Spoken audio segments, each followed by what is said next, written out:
Before Billy Graham had Bev Shea, Billy Sunday had Homer Rodeheaver.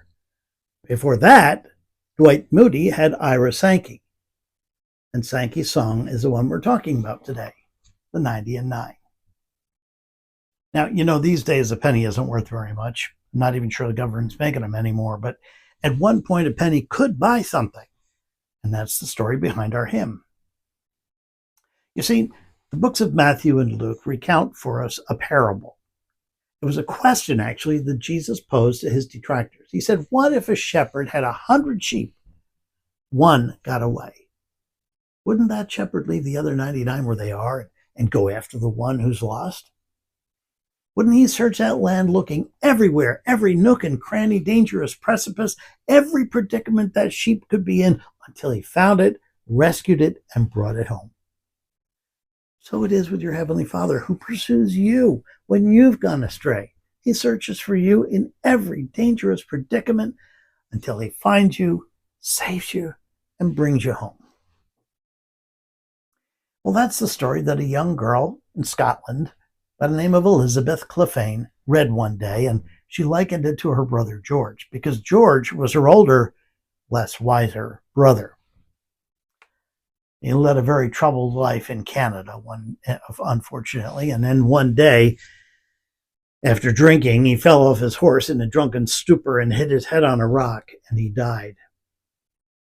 And Elizabeth was so sorrowful that her brother was like that lost sheep, that God would leave all the other sheep to pursue George.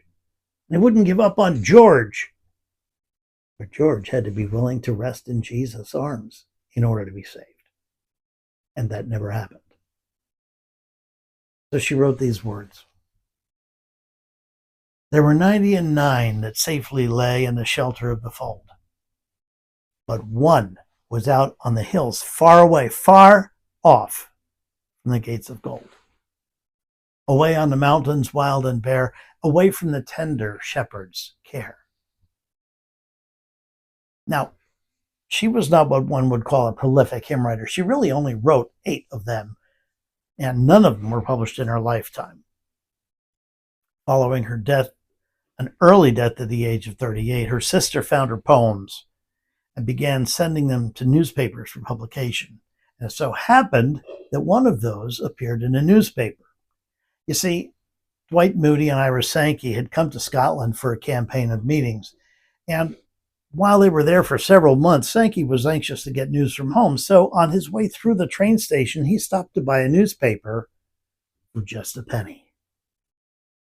Just 1 cent, that's all it was. But there was no news from America. Wasted money, he thought. So he decided to peruse the want ads. And there in the corner of the want ads was a poem entitled The 90 and 9. Sankey was taken with those words, so he tore the page out, stuck it in his pocket. Sure enough, 2 days later, Moody preached a sermon on the Good Shepherd, and as was his custom, he turned to Sankey and said, why don't you sing an appropriate song for us to end this service? Well, not having one in mind, Sankey remembered the poem in his pocket, and he took it out, he put it on the organ, and he began to sing, making it up as he went, one note at a time. Became his signature song.